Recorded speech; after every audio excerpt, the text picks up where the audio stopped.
Agradecemos al Señor por el día que nos da hoy para poder venir delante de su presencia, y quisiera compartir con ustedes lecciones en la carta del apóstol Santiago. En el Nuevo Testamento hay dos hombres llamados Santiago. Uno fue muerto por Herodes, y tenemos la referencia en el libro de los Hechos capítulo 12, verso 2. El que escribió esta carta era el pastor en Jerusalén, y encontramos en el libro de los Hechos capítulo 21, verso 18. Es también llamado Jacobo el menor, en Marcos capítulo 15 y el verso 40. Siendo probablemente de baja estatura, es llamado también el hermano del Señor en Gálatas capítulo 1, verso 19.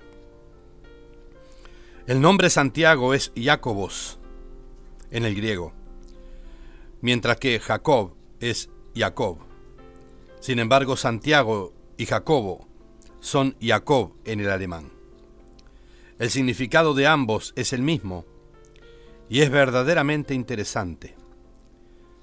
Significan el que traba su mano al calcañar o el que suplanta. En este particular, Jacob es un tipo de Cristo que ha suplantado al primer Adán. Por nombre y por fe, Santiago o Jacobo está en la línea de suplantadores como todos los que creen en el Señor. Fíjese bien a quién fue escrito este libro y marque bien en su Biblia: a las 12 tribus que están en la dispersión. Santiago escribió a la casa entera de Israel. Cerca de 750 años antes, allá por el 721 a.C., las 10 tribus habían sido llevadas cautivas a Asiria por Salmanasar. Segunda de Reyes, capítulo 17, verso 3 al 6. Sin embargo, había aún representantes de las 12 tribus en Palestina en aquellos días. Jesús escogió a los 12 apóstoles para representar a las 12 tribus, a pesar de que su identificación tribal no está indicada. Pablo se dirigió al rey Agripa como si él supiese dónde estaba Israel, pues él dijo en Hechos 26:7, nuestras 12 tribus sirviendo constantemente a Dios de día y de noche. Ellos sí esperaban alcanzar la resurrección de entre los muertos. Además, Santiago escribió no solamente a Israel en el comienzo de esta edad, sino más especialmente a aquellos en el fin de esta edad. Sus palabras en el capítulo 5 son prueba positiva de ello. Por ejemplo, en Santiago 5:3 declara: habéis acumulado tesoros para los días postreros.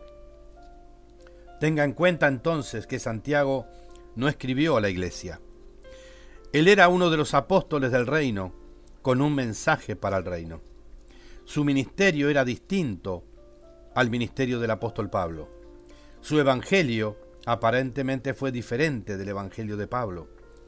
Muchos ministros y maestros bíblicos no ven esto y están confundidos por causa de que no trazan bien la palabra de Dios.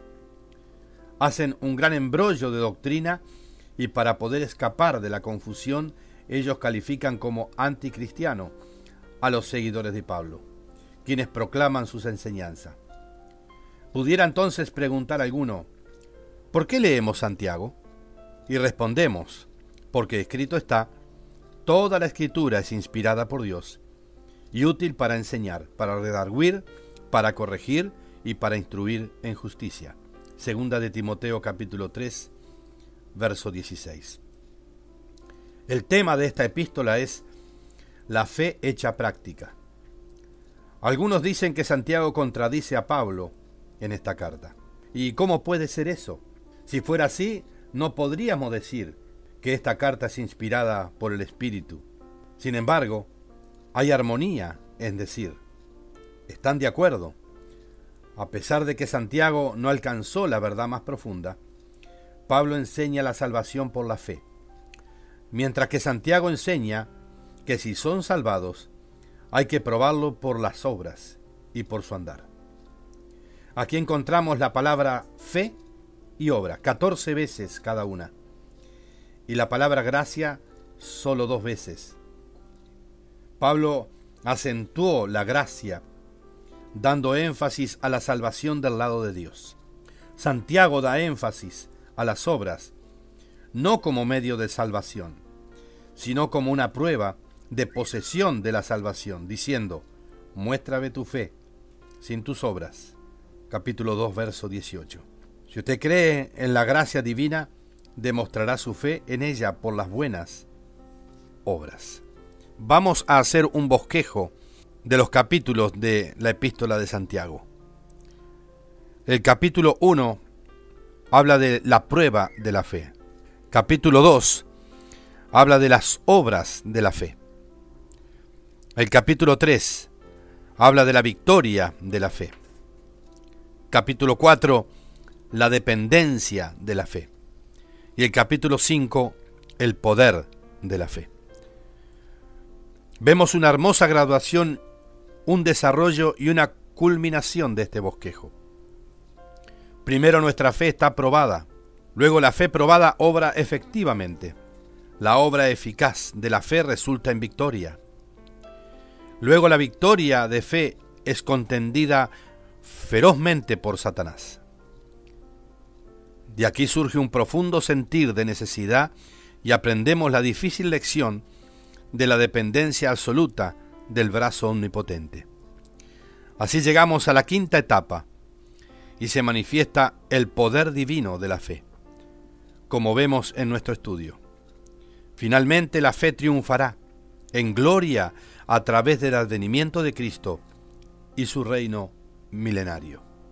Y hoy vamos a comenzar a mirar la prueba de la fe. Dice Santiago capítulo 1 y el verso 2: Hermanos míos, tened por sumo gozo cuando os halléis en diversas pruebas.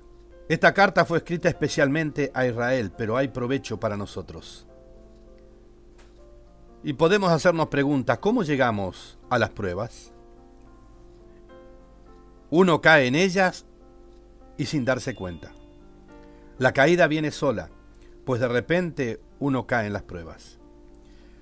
Parece que no encuentra en ellas motivo de gozo, sino de tristeza. Sin embargo, la palabra de Dios dice: tened por sumo gozo. Dios lo ha permitido. La victoria debe de ser ganada y será una lección para nuestro provecho. ¿Tiene usted pruebas en su vida en este día? Dé gracias a Dios. ¿Está todo en contra suyo hoy? Dé alabanzas a Dios. No es cosa fácil decir: ninguna disciplina al presente parece ser causa de gozo, sino de tristezas, como declara Hebreos capítulo 12, verso 11. Es muy fácil regocijarnos cuando salimos de la prueba, pero esto no es lo que el Señor requiere. ¿Por qué el creyente debe de gozarse en la prueba? El versículo 3 lo declara: sabiendo que la prueba de vuestra fe produce paciencia. La paciencia es un rasgo indispensable del carácter del creyente, y la única manera de obtenerla es por medio de las pruebas. Nosotros aprendemos la paciencia con nosotros mismos, con los otros y también con Dios. Mientras aprendemos a apoyarnos en Él, aprendemos a darle tiempo para hacer su obra en nuestra vida, y así dejamos de quejarnos y de preguntar a Dios: ¿por qué no te levantas a defendernos? ¿Por qué, oh Dios, estás tardando? El Señor ve la necesidad y ve que tenemos necesidad de la prueba, por eso lo permite. El Señor hace todas las cosas bien, pero declara verso 4: mas tenga la paciencia su obra completa. No tome la prueba en sus propias manos, sino ore y deje que Dios obre. No mire por otra cosa, sino por los pasos de Dios. La paciencia tendrá su obra perfecta, si nos quedamos en la prueba hasta que Él nos libre. ¿Con qué fin es eso? Para que seáis perfectos y cabales, declara la palabra, o completos y acabados, sin que os falte cosa alguna. ¿Cuál es la diferencia? Perfecto habla de cada parte en particular, pero la palabra cabal habla del todo, completo en todas partes. No es suficiente ser perfecto en algunas cosas, por ejemplo, perfecto en fe. Debemos ser perfectos en amor, en obediencia, sin que os falte cosa alguna. ¿Es posible que la prueba conduzca a la perfección del Hijo de Dios? Sí, pues, porque ésta da fruto apacible de justicia a los que en ella han sido ejercitados. Hebreos capítulo 12 y el verso 11. Y por hoy dejamos aquí, y que Dios les bendiga muy ricamente.